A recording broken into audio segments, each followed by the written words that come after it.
Good afternoon, everyone. Welcome to Illumina Convening's episode on PLA Boost. My name is Dominique Raymond. I'm a strategy director with Lumina Foundation. We're just delighted to have so many of you with us today to talk about our last episode of the season. And the topic is making the case for the recognition of learning, evidence from the field to scale effective practices and policies. There are over 800 of you who registered for this event, so we just want to say thank you so much for joining us and to share with you that while we're doing this live, we also will have this available on demand afterwards, so we really hope that you'll be able to take part in today's 90-minute discussion on PLAs. This is a partnership. Content for this event around the PLA Boost report and brief are part of a partnership with CALE, Strata Education Network, Western Interstate Commission for Higher Education, also known as WICHE, and Lumina Foundation. So again, we're just really happy that you're with us. The audience for this event is actually everyone, but in particular, those of you who are working on PLAs or also known as prior learning assessments. So included in this work, in today's event, is really, as you know, those individuals who work on PLAs, from faculty members to obviously practitioners and policymakers, funders like Lumina and Strata Education Network. And all of us are really here to celebrate this report on PLA Boost and landscape analysis briefs that were done across 72 institutions for a number of years to really reflect on the evidence and the implementation work on the ground around PLAs. So we're just so happy that you can join us again for the next 90 minutes. We want to encourage you to do a couple of things while you're with us on this virtual convening. Number one is use this platform to your advantage. We want you to chat away. We want you to use this opportunity to network with others around PLAs. We're so excited about this agenda. It includes practitioners. We've got a wonderful panel. You're going to hear from students. The learners are why we're all in this work. So we're really very excited about it. We also hope that you'll use this as an opportunity to spark a shift in your thinking. We want this to be the beginning of a continued conversation that all of you have had around PLAs. And how can we boost PLAs even more? We really are just so very excited about all of this. The other things, a couple of other housekeeping matters. This is obviously a social media world in which we live. Feel free to keep on tweeting about it. Use any social media platforms that you have. For us at Lumina, we use the hashtag #SparkAShift for our convenings. Again, everyone, and what we'll do is we'll go ahead and just drop any of the social media tags and any hashtags. Obviously, for our partners, CALE, WICHE, and Strata Education Network will also give you their Twitter handles. If you want to keep that conversation going, we're really excited for you to do that. And then I will really want to take this opportunity to just thank everyone that was a part of not only putting together, obviously, the report. There were so many of you who did that. But for putting together this convening, again, it was really a group effort. Go team. And want to just acknowledge my colleagues at Lumina, Holly Zanville and Sedlak, around the work around PLAs. Also want to certainly give a big old shout out to Sarah Linebrandt and Patrick Lane from WICHE as they helped us put this together. And without question, not only this event today, but certainly all of the episodes that we've had, and again, want to do a little plug for our previous episodes, to visit to our website at Lumina, could not have done this without our fabulous convenings team, Molly Barrick and Michelle Lastly, again, across all the episodes for 2020.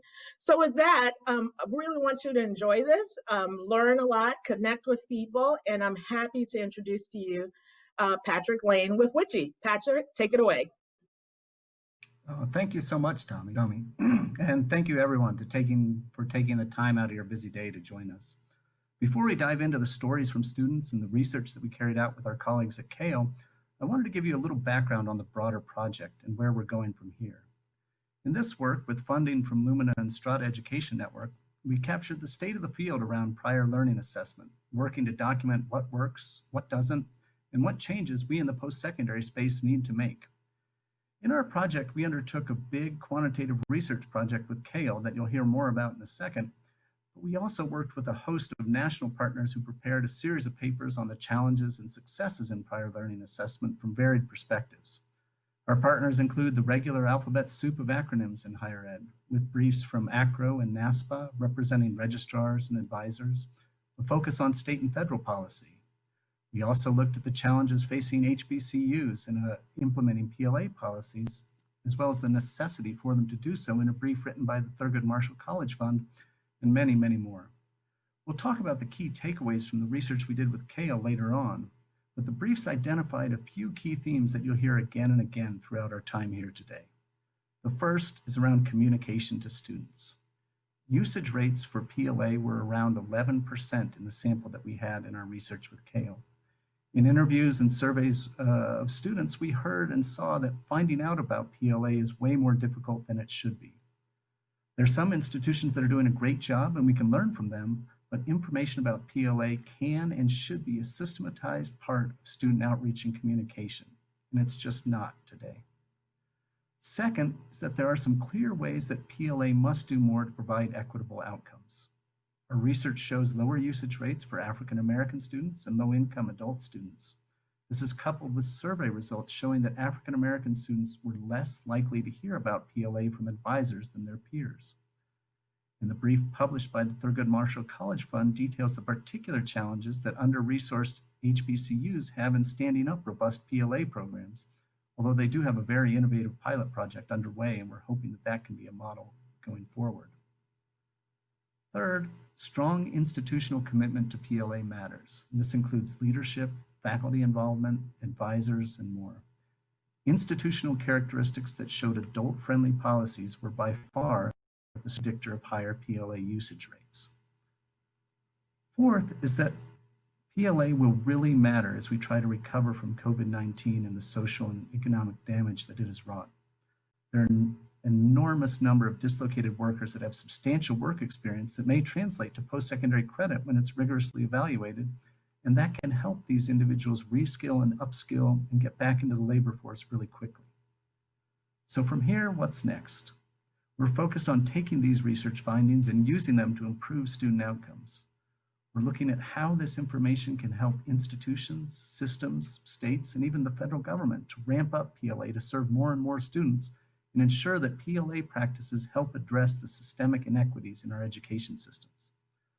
There's certainly more to learn from these briefs, but at this point, I will stop talking and turn it over to my colleague, Sarah Librant, who will talk more about the student perspective. Sarah, do you want to take it away? Thank you so much, Pat.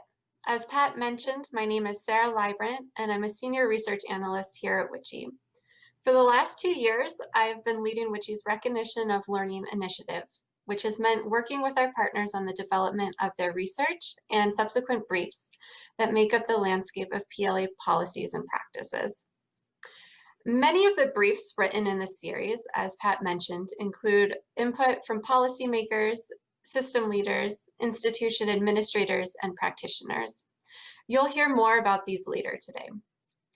I had the opportunity to write a brief for this series that brings attention to the student perspective. Today, I'm going to share some of these findings and recommendations with you, as well as introduce you to 3 students who are going to share their experience with earning credit for their prior learning. Over the course of the project, WICHE developed and deployed a survey to 1,200 current college students via Qualtrics in collaboration with the American Association of Collegiate Registrars and Admissions Officers as part of ACRO's investigation into the relationship between registrars and PLA as part of this project. In addition, WICHE also interviewed 6 students in collaboration with Kale as part of the PLA Boost. We asked these students what type of credit eligible experiences they had.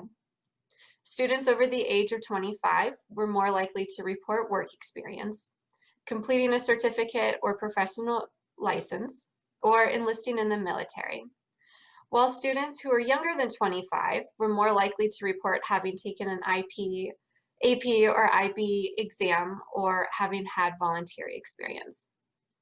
Students reported earning credit in a variety of methods, including completing an exam, submitting a portfolio, submitting certifications, or crosswalking learning from their military experience.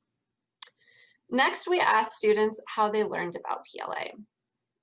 Accrediting bodies encourage, and some even require, institutions that offer PLA opportunities to make these opportunities known to students. And as of July 1st, 2020, the U.S. Department of Education now requires institutions with PLA opportunities publish written criteria that's used to evaluate and award credit for prior learning experience. When asked, though, very few students reported learning about PLA through written announcements. Rather, the survey respondents and interviewees both suggested personalized conversations with individuals, such as with their academic advisor, other students, family members, and sometimes even their employers were the most influential in helping them learn about PLA. Before I share findings related to the benefits and challenges to earning prior learning credits cited by students, I want to introduce two students who have volunteered to share their stories with us today. Kia Beth and Francisco both have several years of work experience, and they were able to get credit for some of that experience by completing portfolios. Both have really great recommendations for institutions looking to improve their PLA offerings. With that, I'll turn it over to Kia Beth.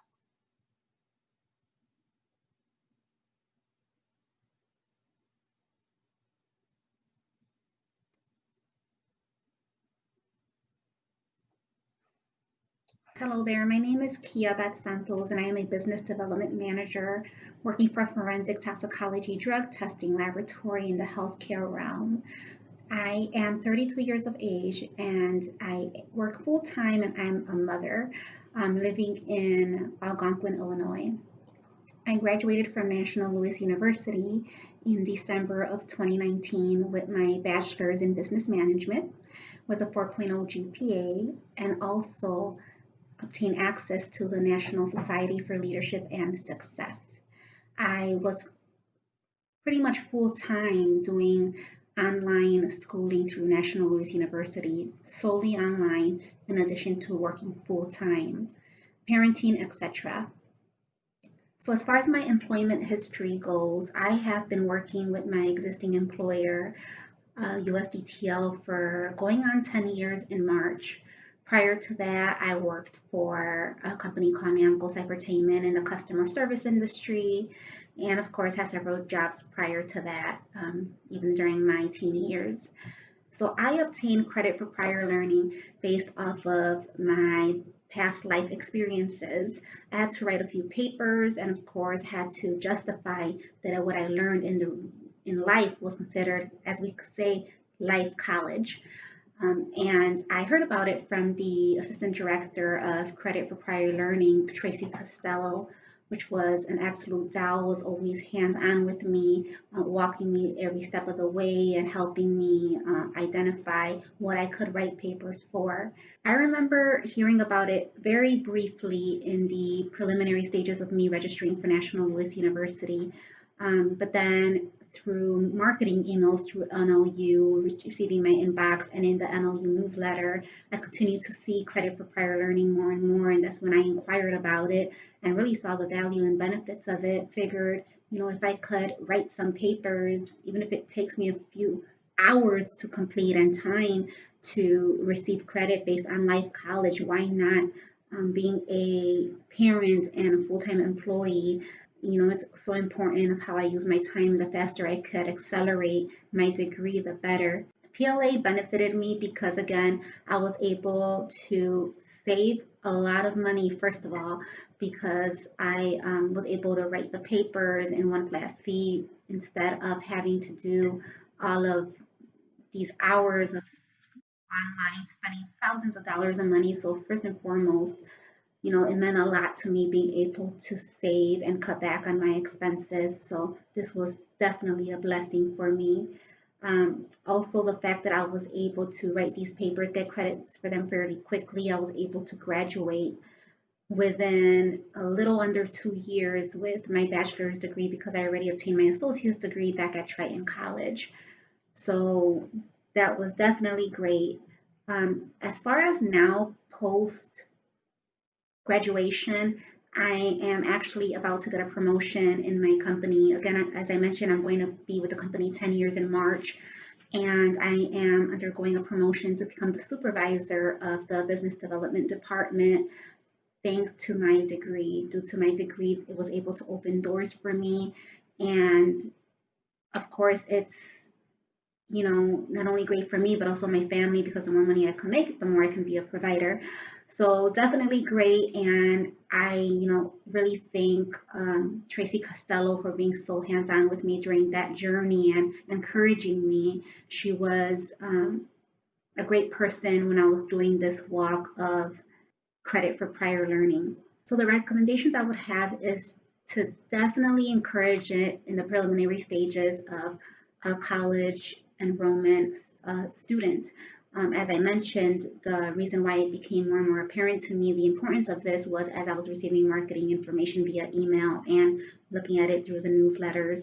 I think if the academic advisors can have these conversations with the students in the beginning and really explain to them the importance of it and paint for them the big picture, I think it could, ring a bell on someone and be like, oh my gosh, this is vital. This will definitely help me. I will save lots of money. I will be able to graduate sooner, and I can explore a potential promotion or job opportunities to make more money based off of this degree.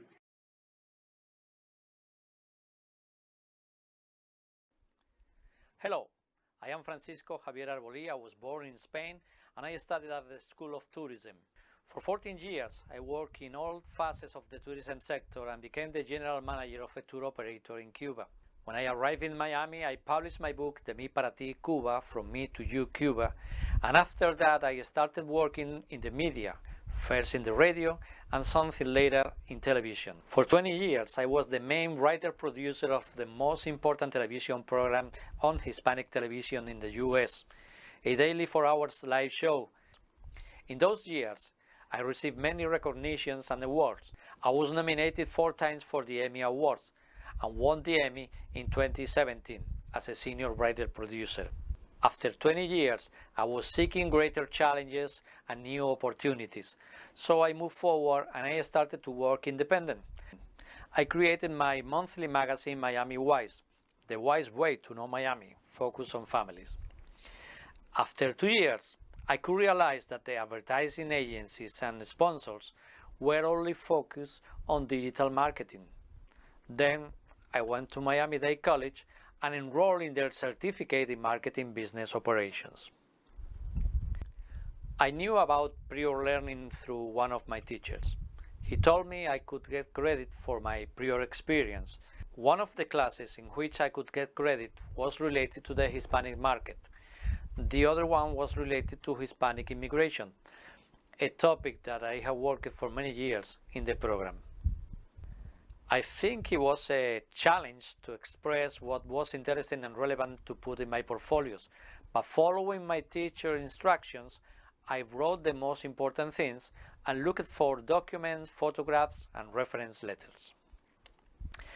Credits through prior learning assessment were the best way to save time and money to complete my certificate. Obtaining this year the certificate has helped me to get several job offers. For institutions seeking to improve pre-learning opportunity for students, here is my advice. I see many institutions that fail to reach students well, especially after studying digital marketing. Many students are not aware that such aids are available. It is necessary to put information on billboards on campus and to use the social media. Teachers need to talk to students about it. On television, we used to say that you have to make noise. If you don't make noise, you don't target your audience. I recommend students to take advantage of all those opportunities available for them. Everyday life is a new opportunity, so don't waste your time. Don't be afraid to start new challenges and be always preparing and improving. I give you my testimony in gratitude for the advantages I have received from prior learning assessment. Good luck and thank you. I hope you enjoyed hearing those stories from Kia, Beth, and Francisco. I enjoyed talking with them over the course of this project, as well as several other students. They both shared with us that earning credit for their prior learning has helped them save time and money, and that's what we heard across the project from other students. Survey respondents reported the most popular benefits were related to education, such as shortening the time to their degree.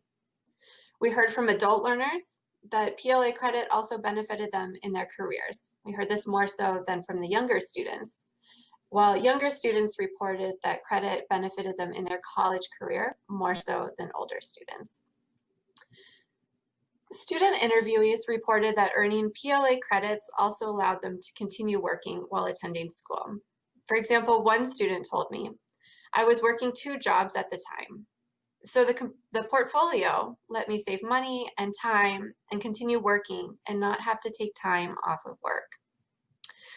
The students we interviewed shared similar challenges to earning PLA credits as Francisco and Kia Beth.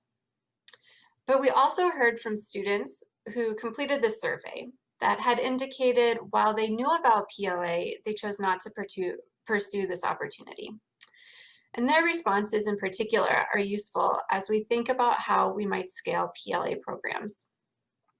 Regardless of age and race and ethnicity, lack of information about PLA was cited as the top barrier.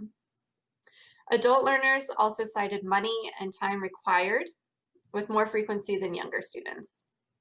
Younger students cited credit limitations, such as the number of credits eligible, how and if that student could apply the credits to their program of study at a higher rate than older students.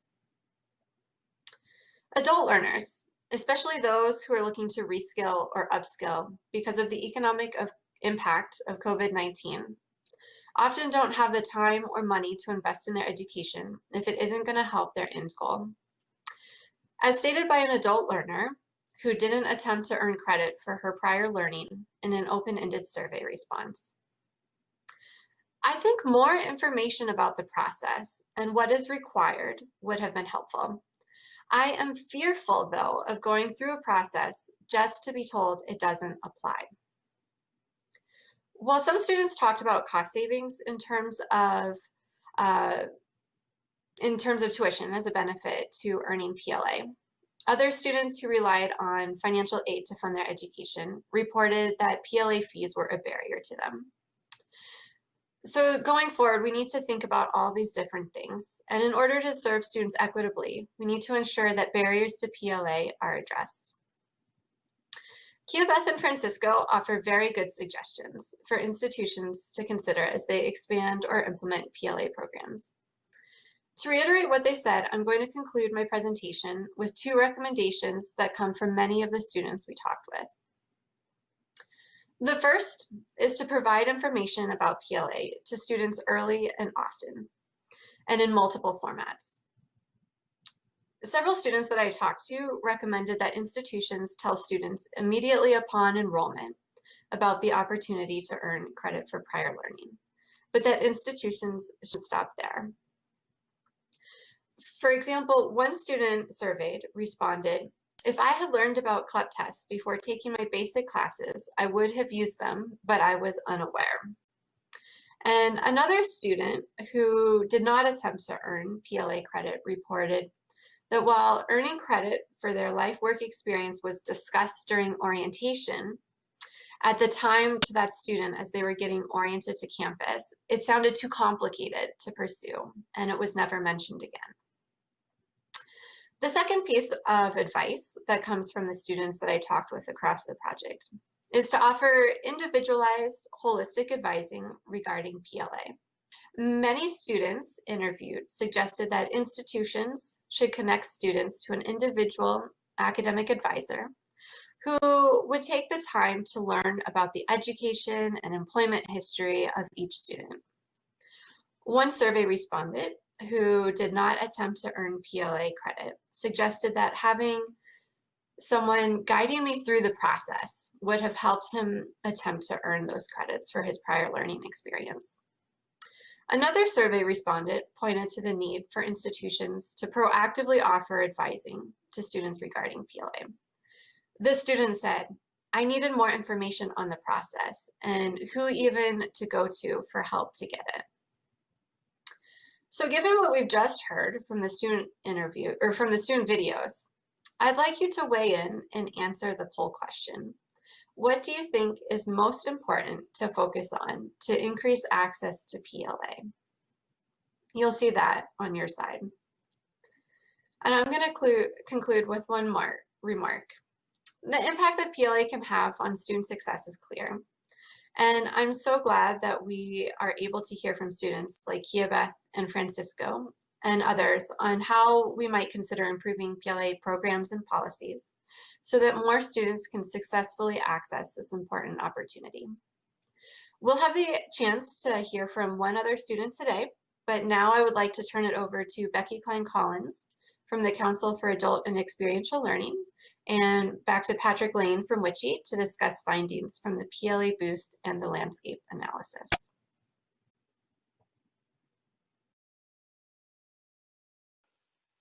Thank you so much. The stories and perspectives from the students are terrific and really help underscore some of the promise as well as some of the challenges with PLA. I'm Patrick Lane from the Western Interstate Commission from Higher Education, and I'm joined by Becky Klein-Collins from the Council for Adult and Experiential Learning, known as CALE. And we turn now to talk about the large research project that CALE and WICHE undertook and how the results from that can help us chart some key next steps to support students. Some quick background on the report. 72 institutions submitted data on over 230,000 adult students. And for now, we're focused on these adult students, but there are important questions about PLA and traditional age students that we'll look to dive into later. The participating institutions are a broad mix of 2- and 4-year schools. These schools provided de-identified student-level information on students who received credit through PLA and those who didn't, which allows us to try to isolate the impact of the practice. Using a statistical modeling procedure called propensity score matching provides us some degree of control for student characteristics. I won't go into it in too much detail here, but I'm happy to discuss it with anyone that's interested offline. The key point is that this helps address some of the concerns about selection bias.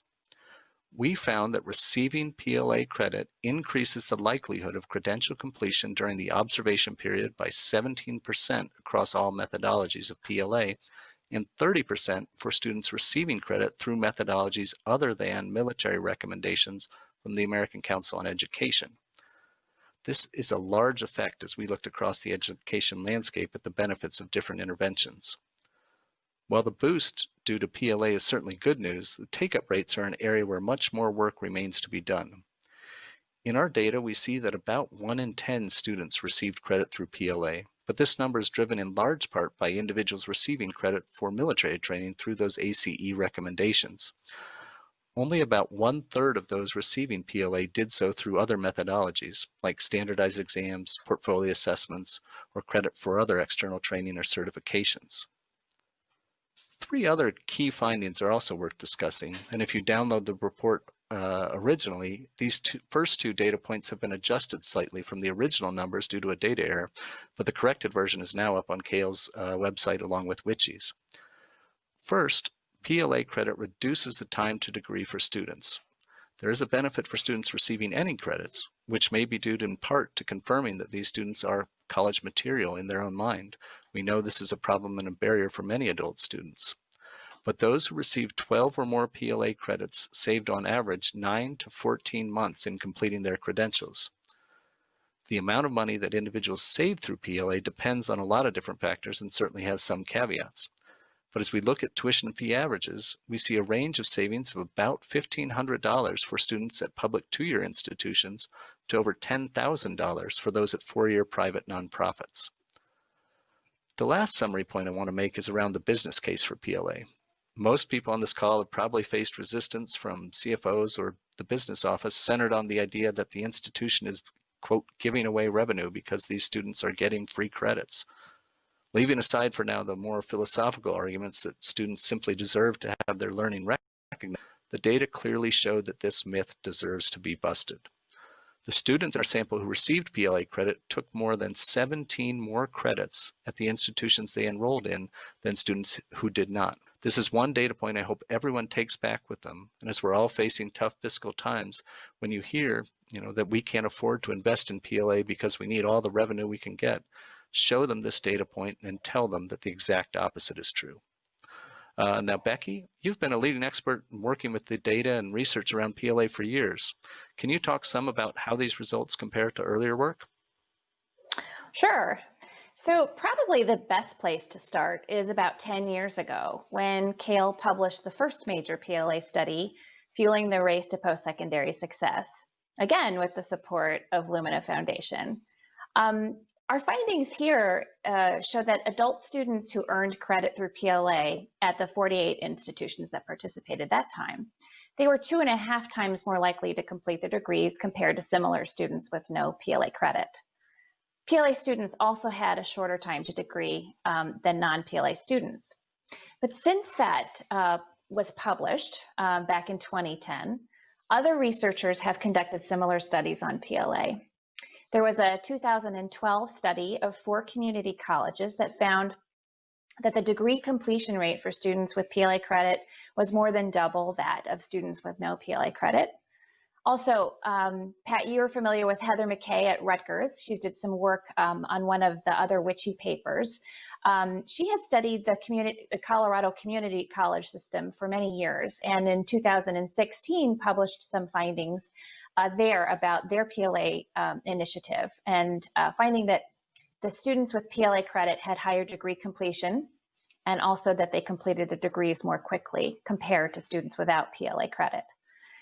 We've also heard over the years from a number of individual institutions who, inspired by the research we've done, have conducted their own internal studies with their own data and have found findings very similar to what these other studies have found, that PLA is associated with higher completion rates, cost savings, and shorter time to degree. One good example of this individual institution study is Capella University. And I believe they're probably coming out with some new research one of these days soon. But back in 2017, they shared some analysis that found that students with PLA credit at their institutions saved an average of about $4,300 in tuition costs. Those students also earned more credit and completed their degrees at higher rates than the non-PLA students. So I guess the question is, what did we learn with this new study that's different? I'd say on the whole, the results from this study has really strongly reinforced the main takeaway from 10 years ago, which is that PLA helps boost completion rates for adult students. And as we found before, the effect from PLA on completion seems to be evident for all student subgroups, including those of various race and ethnicity, income levels, institutional sectors, and many other categories. The other thing is this statistical modeling approach that you mentioned, the propensity score matching, that isolated the impact of PLA on credential completion, controlling for many of the demographic and academic characteristics as well as various institutional environments. It was really exciting to see the results from this because it found strong positive PLA effects on credential completion for every subcategory of students that we examined. And as you mentioned, though, one area where the study's results differed from the one 10 years ago is in the take-up rates. 10 years ago, the take-up rates were more around 25% of the adult students in that sample. And as you mentioned, Pat, the take-up rates for this sample was only about 1 in 10 or about 11%. Now, there are lots of different explanations for this difference. I mean, obviously, for one thing, we're working with a completely different set of institutions with different policies and practices than the ones that we worked with 10 years ago. So it's a different cohort. You're going to see different results. But I would also think that the low take-up rates could partly be a timing issue. The students we looked at in this new study first enrolled in 2011-2012, so just a year or so after the release of the Fueling the Race report. And almost 2/3 of their institutions told us that their PLA policies and practices changed over the last decade and to the benefit of students. So I would say the optimist in me would say that if we were to look at more recent student cohorts at these same institutions, I think we'd probably see higher take-up rates. But even so, the low take-up rates are definitely a disappointment and a concern. And I sort of feel like if PLA is so beneficial and such a good degree completion tool, then why aren't more adult students using it? As Lumina's Holly Zanville suggested in her foreword to our report, why shouldn't we set our expectations a lot higher? Why couldn't we be seeing take-up rates that are more like 50 or 60 or even 70%? Yeah, I think that's spot on, and it's definitely a concern, and even more so as we look at the results with an equity lens. If we start by looking at the equity considerations related to the completion boost that PLA provides students, Becky, as you mentioned, we found that while every key group saw benefits from receiving credit for prior learning, there are some slight differences. So here we see that the benefit for Hispanic students, as well as Pell recipients and adults at community colleges, was much larger than average. The benefit for Black students is positive, but a little smaller than average and smaller than for other groups. But any intervention can be great. The next key question is who has access to it? And as we're hearing from the students, it's not as easy as it could or should be. In general, we find that the rates at which students receive credit for PLA were lowest for Black students, Pell recipients, and those at community colleges. So particularly for those last two groups, there's good news in that PLA provides a big benefit in terms of completion, but the take-up rates are a significant concern and an area for strong focus going forward. The implications and key takeaways then are somewhat mixed. First, we have to acknowledge and address some of the disparities within PLA usage and better understand why some students receive PLA credit and others don't. As one example and data point that we can point to, we have some data from a student survey in one of the other briefs that are part of this project that Black students received information about PLA from advisors at much lower rates than other student groups. This suggests that systematizing the dissemination of information about PLA opportunities could be one beginning approach, but it's something that we definitely need to focus on and keep our attention on the data and the outcomes related to PLA.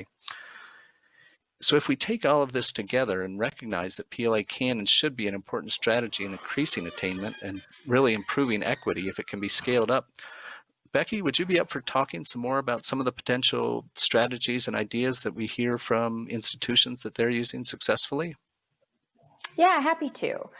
There are a lot of ways to address this. We're a long way from the possible goal of a 70% PLA usage rate by a long shot, right? But I should point out that the institutions in our study did not all have low take-up rates. 11 of the institutions had take-up rates that were 20% or higher, with the highest having 38%, 48%, and even 68%.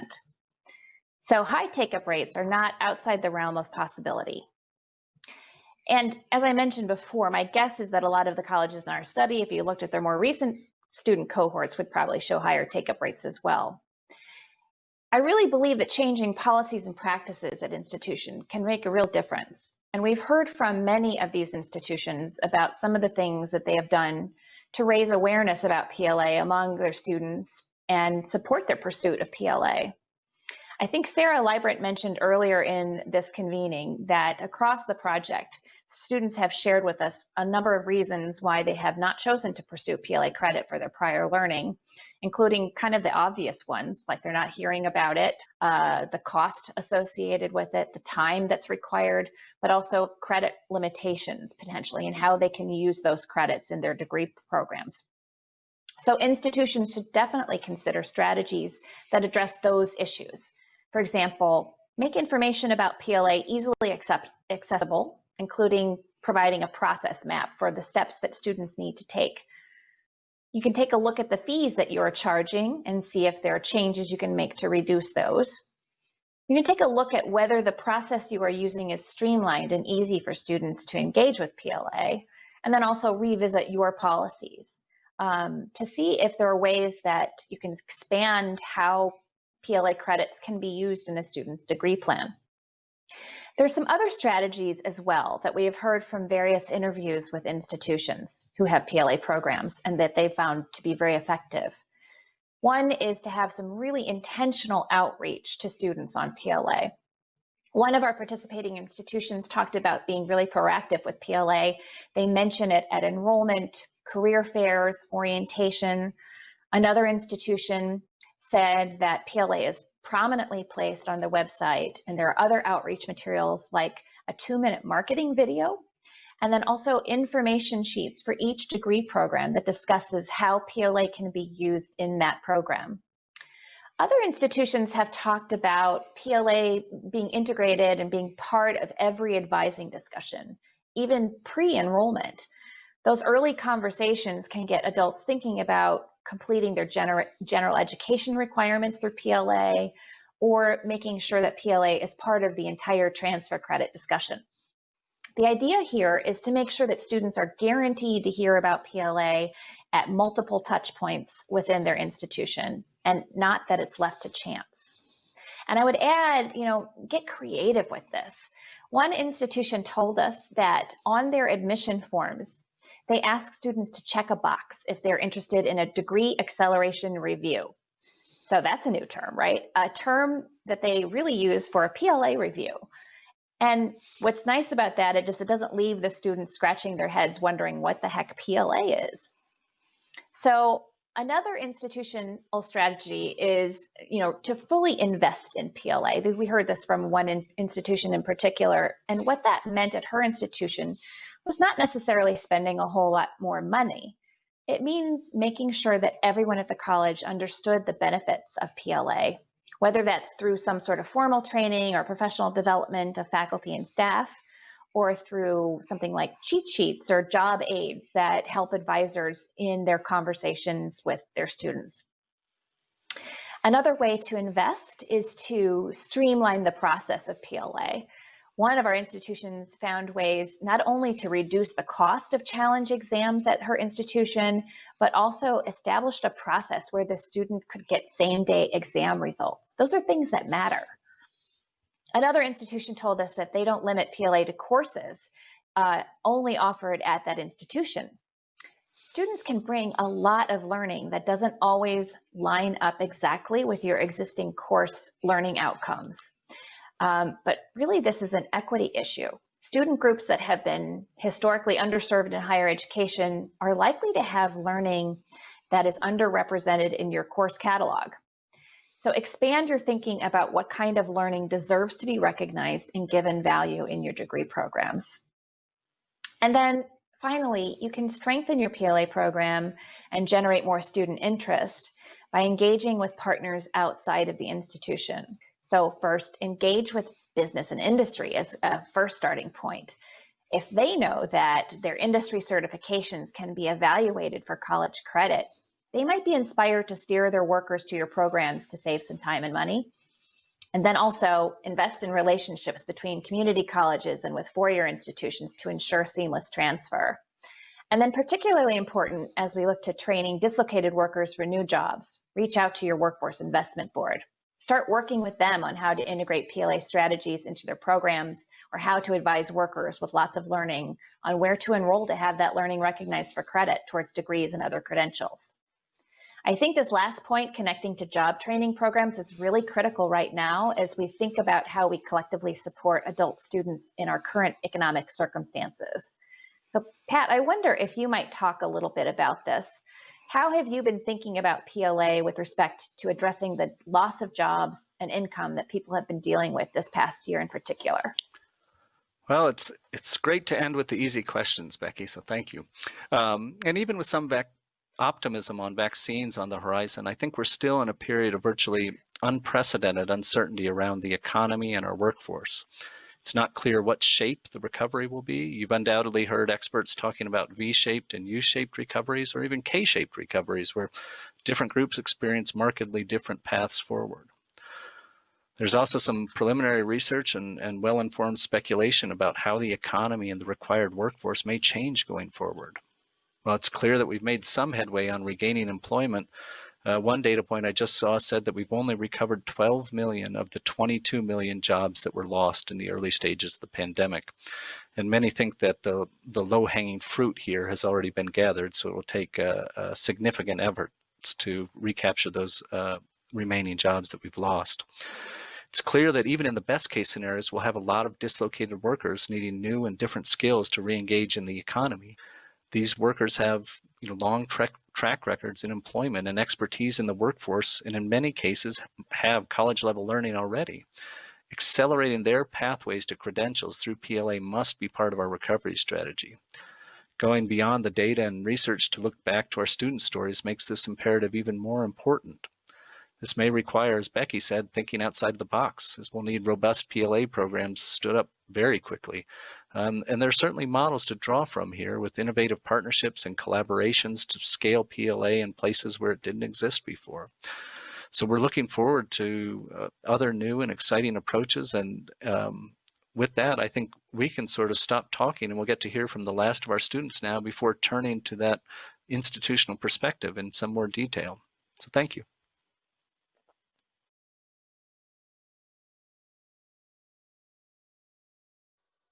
Hi, my name is Maria, and I've been employed with several Fortune 500 companies, among them Federated Department Stores, John Hancock, Bell South, and AT&T. I had just started college in 1974 when Federated hired me part-time, and it was a wonderful situation. I was very close to the school. However, eventually I was put into their executive training program, which is something that usually happens at the end of your 4-year degree, and I was put on a fast track for promotion. I then started working full-time and going to school full-time, which became quite a challenge. I managed to finish my associates, but then my bachelor's really and truly became an ordeal.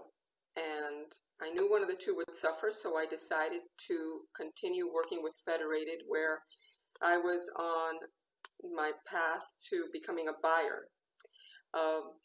However, a couple of jobs later and decades later, I am now jobless because my job was eliminated, and everything I'm applying for requires a bachelor's. So I'm trying to complete the courses that I still need at Miami-Dade College so that I can apply for the jobs that I know I qualified for. I learned about PLA from my advisor, Janet Campos. She suggested that with my background, I would be absolutely able to take some of these classes, complete the courses, and be able to do this in an abridged time frame from what I would be required to do if I took the class. They also have a gentleman by the name of Gustavo Mendez at Miami-Dade College that is there to assist the students going through PLA. PLA has helped me tremendously. Of course, you save time and you save money. I believe the first one is probably the hardest one to do, and after that, it's going to be a lot easier because you've already kind of like done the background work on what it requires. Unfortunately, I applied for 2 classes and was only able to complete 1 because one of the 2 classes that I had applied for, which was managing in a multicultural environment, turned out to be managing in a multinational environment, and where I've handled multicultural employees for decades. This particular class wanted to deal with people that had handled employees in other countries that were actually not physically in the United States. Had I seen the syllabus earlier, I would have known that, but the syllabus was actually given to me 2 or 3 weeks after I had signed up for the course. So as recommendations to institutions who want to improve the PLA opportunities for their students, first and foremost, make sure everyone at the institution that's recommending the program is aware of all the steps involved in completion. It would be ideal if there's a student that's already submitted their PLA that could mentor the new person coming in. What I discussed earlier about the syllabus, that is vital. You need to know exactly what the requirements are so you know if you fit it or not. And that should be done ahead of signing up. That was one of the biggest challenges we had. The other one is to make sure that the information on the online tutorial matches the requirements for submission, because there were a couple of things that just didn't match up. I will be doing it again. I loved it. It was a wonderful experience, and in so many ways, it saved me time and money. So thank you very much. And for anybody considering it, I think it's a wonderful thing.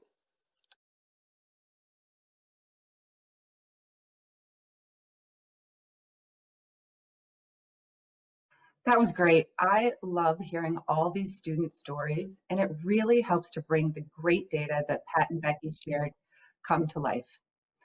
Again, thank you all for being here today, and thanks to all of the students who shared their stories and recommendations for institutions and policymakers who want to scale up PLA.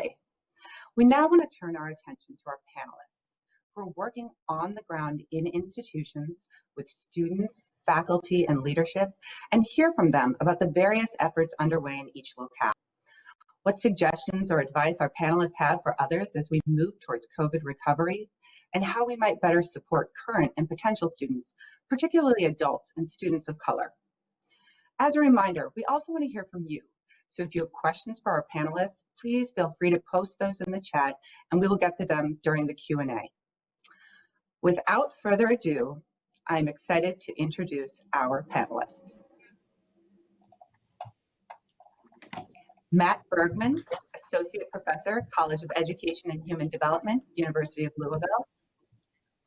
Christy Sugarman, Executive Director, Center for Alternative and Educational Testing, North Shore Community College. Philip Giaraffa, Director of Articulation and Academic Pathways, Miami-Dade College. And Carla Hamady, Associate Dean of Faculty, Miami-Dade College, Eduardo Perón campus. I am thrilled to be on this virtual stage with all of you and excited to hear from all of you. So without further ado, let's dig in. I want to kick it off with my first question.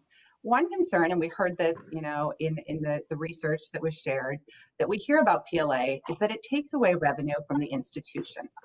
On the contrary, we found out that on average, students enroll in an additional semester of coursework on campus. As we move forward towards COVID recovery, can you speak to the business case of PLA for an institution and for systems? Carla, we'll start with you. Sure. Hello, everyone. For those who know me, know that I do carry the PLA flag, and it has been a truly pleasure to have worked in projects with Lumina Foundation, WICH, CALE, and other PLA organizations. It is important to mention that the Department of Labor, Employment, and Training Administration has identified prior learning assessment as an effective strategy for increasing post-secondary accreditation attainment, as it improves adult education's retention, completion, and entrance into target occupations. Miami-Dade College leadership and academia are working together in creating processes and systems that will facilitate COVID recovery. We are, for example, retiring the paper and pencil departmental institutional credit by exam, or what sometimes is called challenge exams, and instead, we are implementing a college-wide online institutional credit by exam, which is housed at our testing centers. This will allow students to take the exam without leaving their homes. And Padron Campus is now currently working in developing college-wide institutional credit by exams in social sciences. The college also has maintained an industry certification work group to increase the number of industry certifications earned by MDC students. We have been leading the Florida College system for stated funded industry certifications, and the work group will continue meeting to increase the certification completions and to create new articulations. This process will sure assist students during COVID times to earn credits through articulation towards different programs. We at Padron Campus are working in creating partnerships with community organizations to assist displaced employees in coming back and advance their degrees and to regain employment. We also offer a non-traditional students orientation where, of course, we hold PLA presentations and sessions to assist students to translate their experiences and earn credits through PLA. We also offered and will continue offering virtual community fairs for non-traditional students in the area where we include PLA presentations. And after that, we assist them with a one-on-one appointment to evaluate case by case on how we can help them through PLA options. So through these processes and other implementations, our campus is definitely invested in assisting students during the COVID recovery.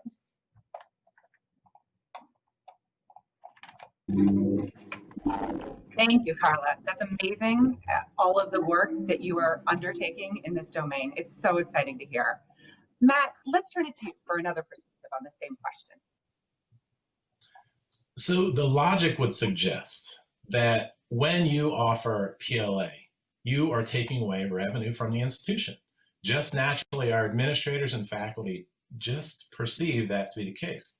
Now, what we know from data, first from the Fueling the Race study in 2010, and now the PLA Boost, is that in 2010, it was 9.9 more credits that students took.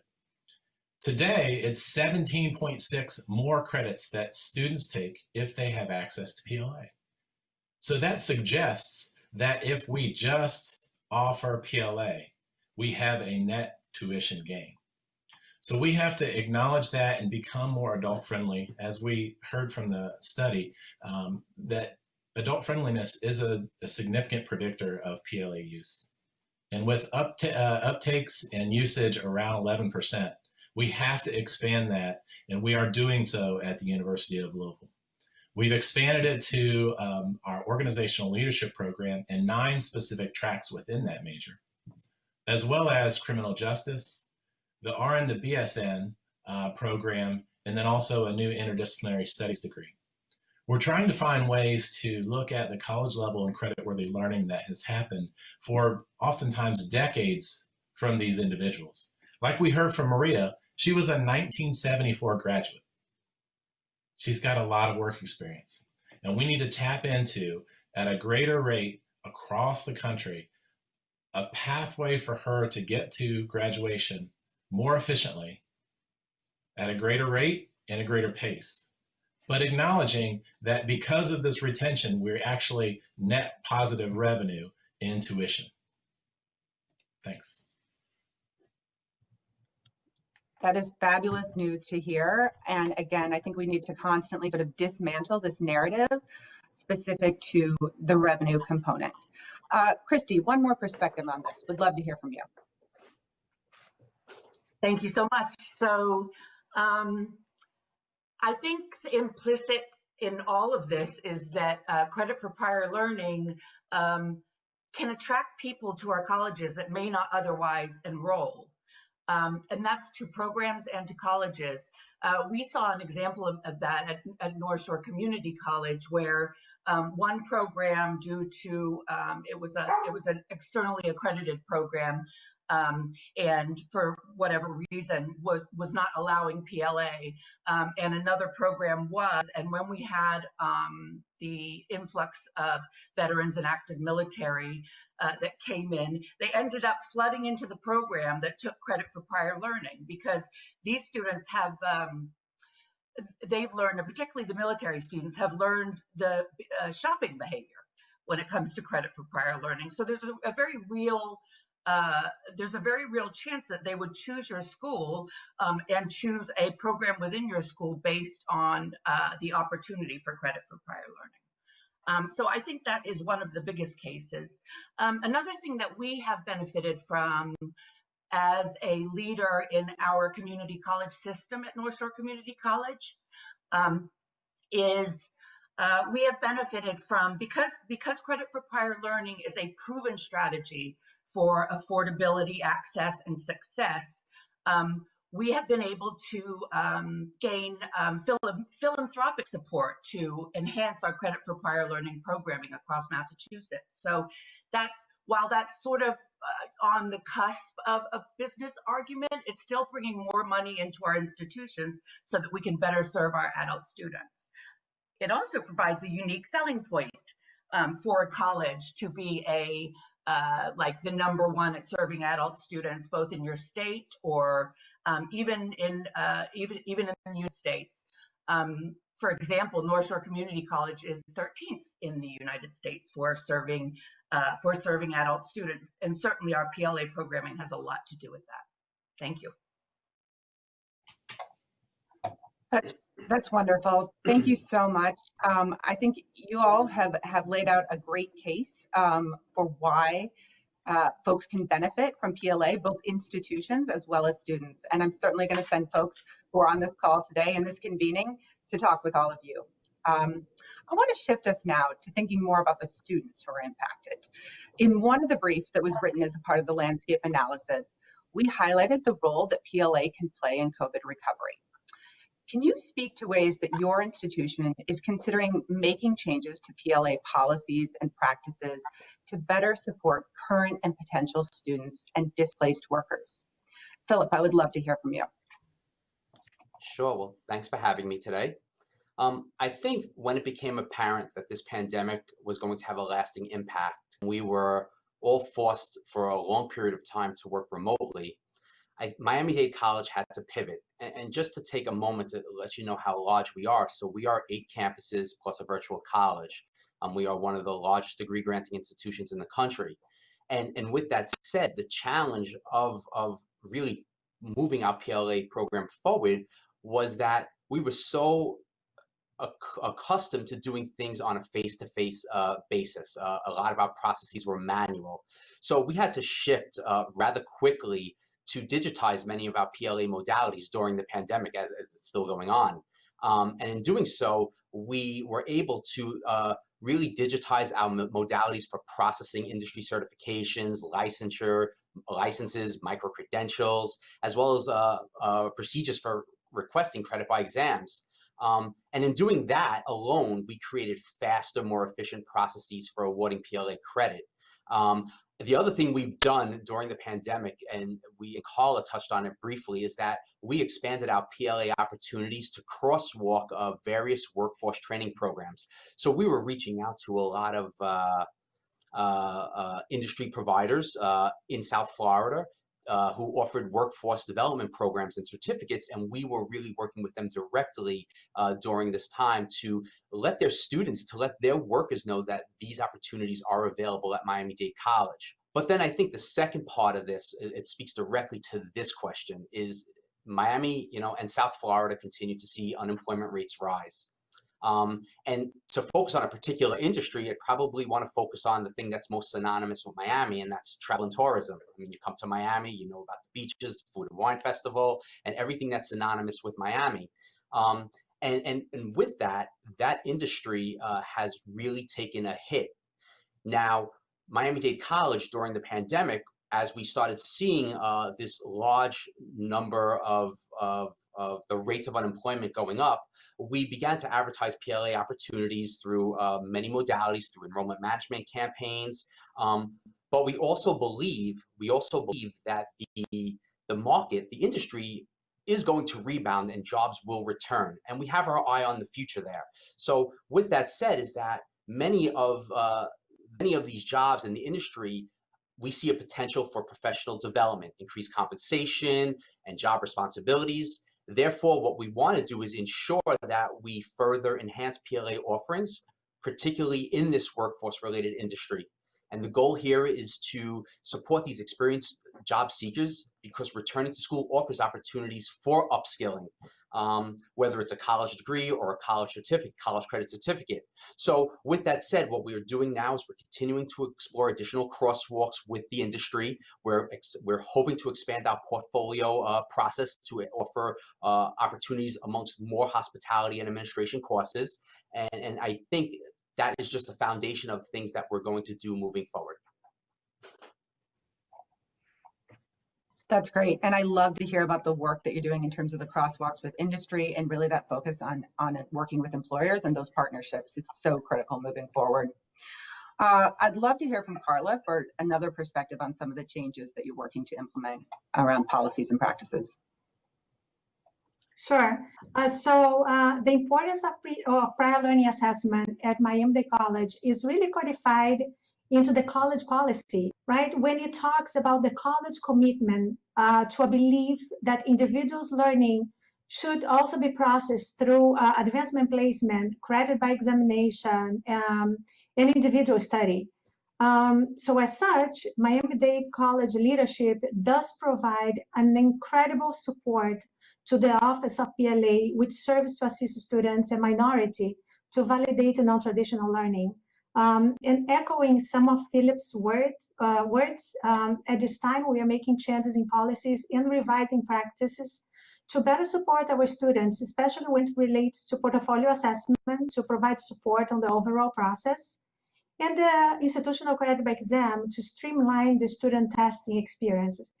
And I have to say that Philip is truly extraordinary in leading our institution in terms of consistently improving PLA practices and revising PLA policies and practices. He does an amazing job, and I feel that PLA at not only at Padron but in the entire campuses at MDC, through his lead, is constantly looking for ways to improve. That's great. And I feel like we keep hearing these opportunities, both big and small, to create greater efficiencies and streamline some of these processes across different institutions. Matt, I would love to hear from you. Yeah, so similar to Carla and Philip, we are trying to find ways to connect with partners out in industry. And specifically, we want to work with short-term and stackable credentials that are going to create entry points and quick exit points for fast credentials that may stack upon one another that may lead to associate or baccalaureate degree attainment.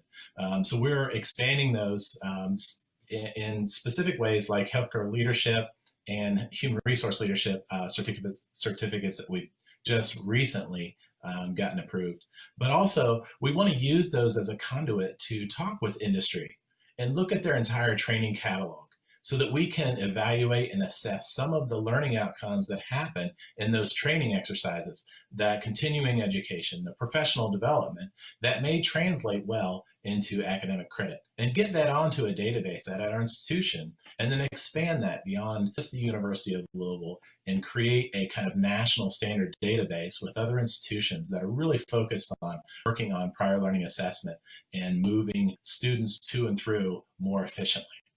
Institutions like University of Memphis, University of Wisconsin, Green Bay, Texas State, SUNY, Empire State, Wilmington, and Wilmington University and Charter Oak State. I've had conversations with those individuals in the past day for specific industry training and curriculum that we're looking at in sophomore engineering and app development. They've really been instrumental in helping us directly at the University of Louisville find ways to standardize this across other institutions so that we can kind of use this rising tide to lift all boats. Thanks. Thank you, Matt. I absolutely agree. I think the standardization component is critical in really helping to think about the translation of those skills and competencies, and again, where are those leverage points that we can move faster and move to scale across institutions and across states. I want to close us out today reflecting on the student stories that we heard earlier and your knowledge of PLA policies and practices. I'm going to ask this of all the panelists because you have such important expertise to bring. But what is the one thing that you would leave with practitioners and funders to consider in terms of scaling PLA in a way that ensures students of color and students from low-income backgrounds can access and leverage PLA? I'll turn it to whoever would like to start.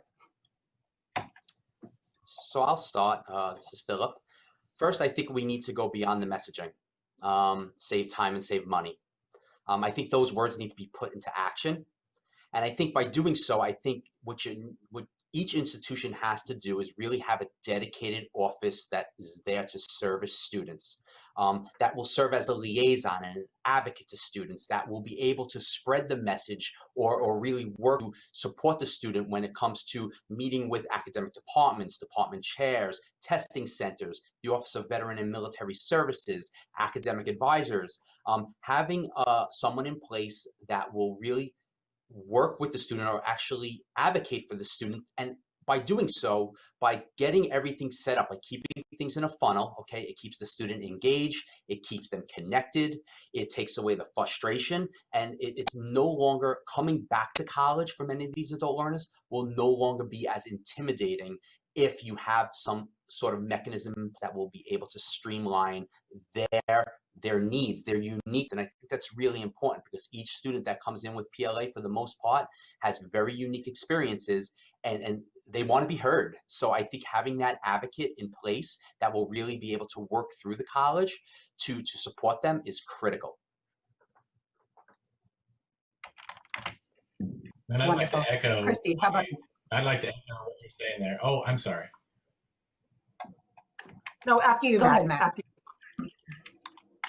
So I'd like to echo what Philip said, in that actions are greater than words. And at the University of Louisville, very fortunate and happy to work there because we've established an initiative to become a premier anti-racist university.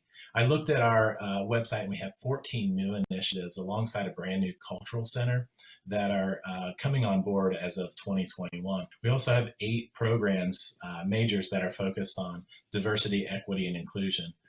So we are putting actions in place to make sure that we close the equity gap. Similar to that of Georgia State and Florida State, they've closed the equity gap completely. We want to do the same, and we are doing everything we can to make that happen through new initiatives. Also, my friend Christine Billings at University of Nebraska, Omaha, said we need to change the name of adult learners to diverse and multi-generational students.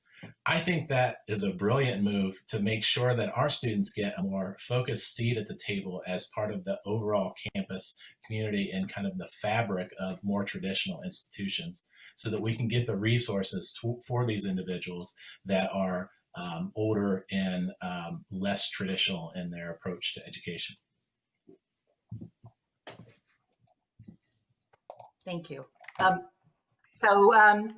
So I was thinking from in terms of, you know, the reports that Kale and Witchy have done, that data is a really good place to start because you don't know where specifically that you need to improve without gathering the data and, you know, disaggregating it and see who is being served and who is being underserved. We know that PLA's benefits are across all kinds of demographics. You know, from all kinds of demographics. So I think that in order to convey those benefits to people, we need to find where our gaps are, and the way that we can do that is through gathering the data, finding the gaps, and then marketing to the folks who are being underserved by us in terms of credit for prior learning. So echoing which my peers said, there are two important factors that I would add. One that I have seen in our institution, one is to create PLA roadmaps for each PLA modality, right? So we may provide consistent information, not only to our students, but as well as to the college employees. So as Philip mentioned, we really need to provide this individualized services to our students. But what we don't want is that our students will reach out to other areas that's not PLA for advisement, registration, or other areas. And we do not want someone from our college to say, never heard about PLA, right? So we needed to make sure that we provide development training for our faculty and all our staff, so we are all in the same level. And these roadmaps are very useful when it's a tangible, well, now it's online, but it's something tangible that you have in front of you, not only the students, but the faculty and staff as well. So everyone consistently knows that we are moving from A and the end is B. And in between, everybody knows the steps that they need to follow, right? And as the last speaker said, there is a growing need really to gather PLA data to demonstrate that the value of PLA through its relationship to the student's persistence and degree completion and time to complete a degree. So we not only need to gather to show how PLA is successful, but to also identify what are the areas that we needed to improve. I couldn't agree more. And unfortunately, we've run out of time to dig into sort of that data collection element, but we all know, you all know in particular, being on the ground, how critical that is, and the efforts that need to be made to be able to better capture within our data systems when folks are getting PLA and ultimately what that means for them. I want to thank you all so much for sharing your insights and expertise. Hearing from all of you, honestly, it just makes so much sense. Hearing from you, hearing from the students, and hearing from Becky and Pat. We need to do better. We need to do better for our students. We need to do better for our institutions. I am going to turn it over to Domi, who's going to continue this conversation with questions from our audience. Thank you again. Thank you so much for moderating such an excellent panel. I don't know about the rest of you, but I am 100% energized to do as much as we can around PLA. It's for the learner, and the learner matters in everything that we do. A couple of things. I hope you all noticed that we've been throwing some polls out there to you. And I have been answering some polls and getting answers wrong. So really hope that you've been engaged in the polling. I particularly like the most recent one. I've been doing this on my phone because of my computer. I'm using it for this, and thought I want to share with you the answer to the recent poll. Said, let's see if you know the latest facts and figures about PLAs. How many adults are impacted by PLA boost work? And I hope you'll take this opportunity to take a look at the PLA report. There were over 450,000 individuals that were learners that were part of the PLA report, and half of them were working adults. I'm happy to share that link with you in the chat. We're going to keep polling you as well because we're very interested in what you're interested in, which is what we're really after, to see how we can continue this conversation beyond this particular convening. And with that, for the remainder of our time, we've gotten some great questions in the Q&A chat. We're going to go ahead and bring the panelists back. And what we'll do is I'm going to just go ahead and ask some questions. And the questions we don't get to, we really hope that you'll reach out. We'll see what we can do of putting it all together for you. And then everything will be included in a follow-up email, including the links to everything, Q&A questions, all of that good stuff. We're going to go ahead and include that in there. So with that, let's get started. So we have our first question is from Peter. Peter, and I'm going to direct this one to you, Matt. Peter has a question. His question is, will there be data on how difficult it is to put the portfolio together? That seems to continue to be the obstacle. What are your thoughts on that? It is absolutely the case that the portfolio is a challenge to put together. I often compare the portfolio process to teaching a foreign language class, because individuals, when you bring up the idea of PLA, it's like, wait, are you going to give me college credit for my industry knowledge or my training? And it doesn't equate very well with the natural progression of what we think of at colleges and universities. So I have a data point that I don't want to share, but it's the truth. Our highest D, F, and W rate is in our portfolio class, and it's on the front end of our program. And we are working very diligently to try and create a very streamlined and fluid process of how a person would develop their portfolio without a lot of stress and anxiety. But what we saw from the PLA boost is that we have a reduced time to degree. And if nothing else, we have a selling point for individuals to tap into their industry knowledge and their evolution within the workplace to really capture college level and credit-worthy learning in a very focused and structured way. All that said, we do this in a 3 credit hour class. Not every institution is doing a 3 credit hour class. Some are doing 1, and some are doing a very self-guided approach. We have found, based upon our research, that the 3 credit hour course is the best approach for the portfolio compilation process. And we have students on average getting roughly 23.6 credit hours from those portfolios. So it's a pretty large number of credits. So we work very smart towards developing content, the life learning narratives, and then also the validating documents that go alongside the mastery of learning and competency demonstrated. Thank you so much for that, Matt. And Peter, if you have additional questions, go ahead and just reach out to us afterwards. We're more than happy to keep this conversation going. Our next question is from Danielle, and I think this might be a good question for you, Philip. And it's, how do we help shape transcription policies around PLA to remove these barriers? Really appreciated everything you had to say around like digitizing things, making things more efficient and effective. Can you share a little bit of your thoughts on that?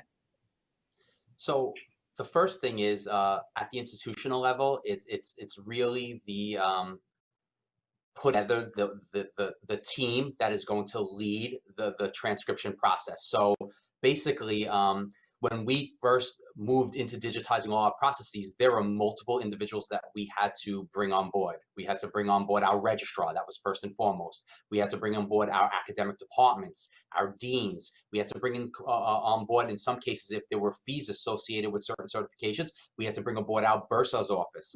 And then what we went ahead and did is that we talked about how we were going to begin the process, and most importantly, from start to finish, with the finish being, how was this going to look on that student's transcript? So from the start is, how do they find themselves in PLA? Number 2 is, what is PLA's responsibility in making sure that this certification or the process or the modality, whether it's military credit, whether it's licensing or micro-credentialing, how do we take that experience? How do we make sure that we lay it out in a transparent way for our chairs and our deans or whoever's involved, that faculty members involved, to see it. And then as we move it along, step by step, it's basically, again, it's done in a funnel from PLA at the beginning all the way through the registrar. So that policy is actually listed in our manual of procedures for our industry certifications, and we're now moving it into our portfolio, which is actually already in our portfolio manual procedures. So we develop a series of manual procedures for portfolios to ensure that everybody at the college knows what the policy is in processing PLA credit. And I think that's really, really important to make sure that the individuals that are responsible for posting credit, the registrar, accepting fees for certifications, bursar, are all involved in your processes. So, and that also educates them on what PLA is. Because you just described people and actions. You know, you can't do one without the other. And I think that that's really like a strong point. So our next 2 questions, one is about the learner, the other is around faculty engagement. So I thought, Christy, we could start with you with the learner question, and then Carla with the faculty engagement question. So Janet asks the question, anyone have anything on how PLA is used as Maria, the learner we just heard from, which, by sidebar, let me tell you, the learner videos are always the best thing about any convenings, hands down. Okay, get back to the question, Domi. Okay, so anyone have anything on how PLA is used as Maria is describing, where you might get credit for part of a course, abridged version of course, or an abridged version of courses? Christy, what are your thoughts? Yeah, I can actually answer that from the very sort of practitioner level. If you're thinking of a way to do that, we found that a good way to do that is to modularize the student learning outcomes from the course into what would fit into that partial credit for the PLA. And then you could use another method of PLA for the other modules. For example, if a student met like student learning outcomes 1 to 3 in a course through credit for prior learning through a CLEP exam, maybe the other maybe the other 3 learning outcomes could be made up via portfolio. or via departmental examination. So you can combine different kinds of credit for prior learning in order to modularize courses like that. Same for non-credit courses. You can do you can kind of bundle up non-credit courses from if you have a non-credit side of the house at your college, you can bundle those up to equal a credit course. This is just if you're talking about course equivalencies. So much for that. Really, again, I mean, this is a bit of a kumbaya fest. I'm just going to say this. I just love all these questions. I love that it's us and the audience. So this is great. So Carla, here's the question really around faculty. We know a lot from the report, but really faculty professional development, many of you touched on it. Patrick mentioned it, Sarah mentioned it earlier. People do what they are rewarded to do. What is the reward for faculty? I hate that word reward because it almost feels like there isn't any altruism in what faculty do, but you know what, you see the question that Stephen is asking. Carla, I'm wondering what your thoughts are on that. Sure. At the beginning, we had to present PLA in a way that our faculty would buy in the idea and see the benefits for our students to go through PLA. And I remember the first question you asked us was exactly removing revenue from the classes and removing students from the classes, right? The registration for that specific class. But through the professional development, and I have to say, we have aligned with CAEL many times that they came and presented to our faculty, and that helped them to understand not only that prior learning assessment is beneficial if you look in the long term. If you're looking for registration on that specific class, then you might think that, wow, my class will now have less 10 students because the 10 students is completing the prior learning assessment for my class. But then when you look and you are actually attracting students for the program that you are teaching, not only one class, but 6 classes, then the vision and the understanding and the buying in of PLA gets much easier. And we have seen our faculty actually supporting our students. There was one time a few students who completed the portfolio, the faculty, some of the faculty, I'll be honest, it's not all, they offer the students to take a look before submission, right? So they can give an idea. So through professional development, we are able to really strengthen the relationship between our faculty and our students who are completing credits through prior learning assessment. Thank you so much, Carla. You know, I'm realizing it's 2:28. I honestly want to go on for an extra hour, and we actually have other questions in the queue. But I want to maybe just close it out with some final thoughts from each of you. What would you like everyone? I'm going to just go around how you're placed on my screen. So I'll start with you, Matt, then go to Christy, Carla, and then Philip. What's the one thing you want everyone to walk away with having taken part in this? Matt, what are your thoughts? So we often see faculty are totally excited and happy to accept AP credit for our 17, 18-year-olds. Why can't we replicate that from PLA, from older students, 35, 40, 45? Basically, AP is PLA for adults. So we need to acknowledge that, and we need to get that into faculty's mindset and know that PLA is going to be part of the fabric of how we operate as institutions going forward. Man, that's powerful. Christy, your thoughts? So in order to benefit from PLA, people actually have to do it. So the main issue with credit for prior learning uptake. And anything that we can do to strengthen that uptake, the more students can benefit from credit for prior learning at our institutions. And often that means we need to start earlier in the student's academic career to educate them around their PLA options. One of the most heartbreaking things is a student who has taken courses that they do not need to take, that they never needed to take, and they find out about credit for prior learning afterwards when they could have saved time and money. So early and often and find ways to increase that uptake. Perfect. Carla?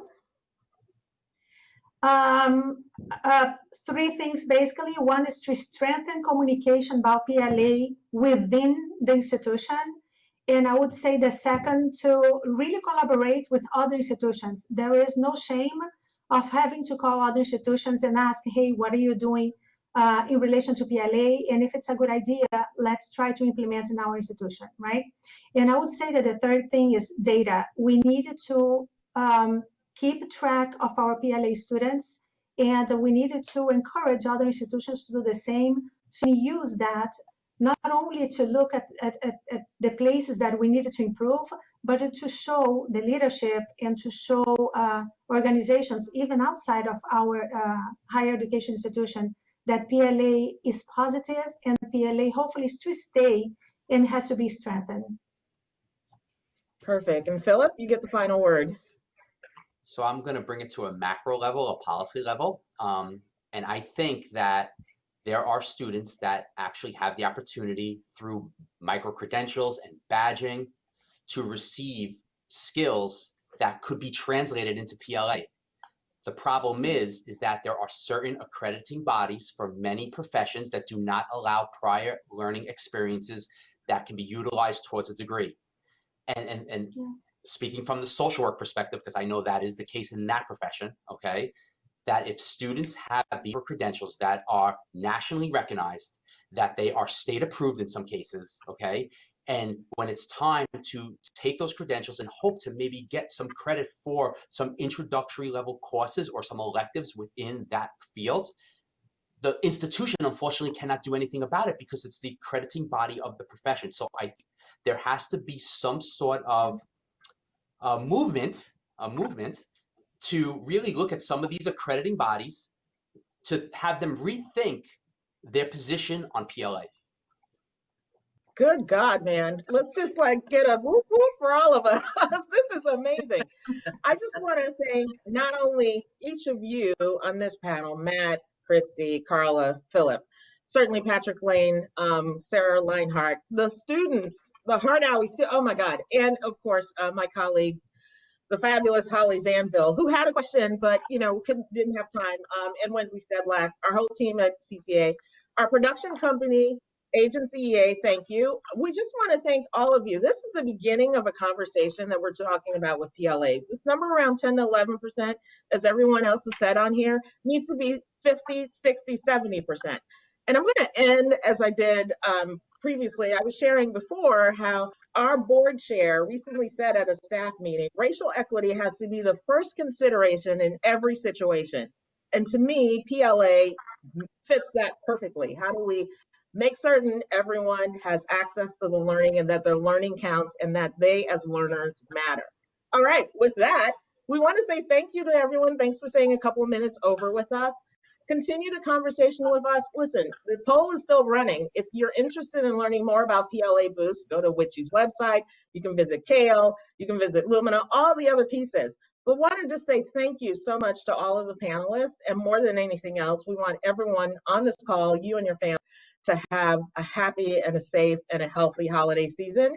And we'll see you in 2021 at the next Lumina convening. Thank you so much. Have a good day.